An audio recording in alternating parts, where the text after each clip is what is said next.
অনেক বছর আগে মদিনা শহরে এক মহান সাহাবী বাস করতেন। তিনি ছিলেন খুব দয়ালু ও বিনয়ী। একদিন তিনি বাজার দিয়ে যাচ্ছিলেন।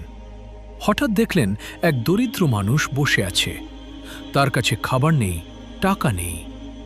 সাহাবী তার কাছে গিয়ে জিজ্ঞেস করলেন, ভাই, তুমি কি ক্ষুধার্ত? লোকটি লজ্জা পেয়ে মাথা নিচু করে বলল, হ্যাঁ, 2 দিন ধরে কিছু খাইনি। সাহাবী নিজের থলেতে হাত দিলেন। যা কিছু ছিল সবই তাকে দিয়ে দিলেন। লোকটি অবাক হয়ে বলল, আপনি তো আমাকে সব দিয়ে দিলেন, তাহলে আপনি কি খাবেন? সাহাবী মুচকি হেসে বললেন, যে আল্লাহ তোমাকে রিজিক দেন তিনিই আমাকে দেবেন।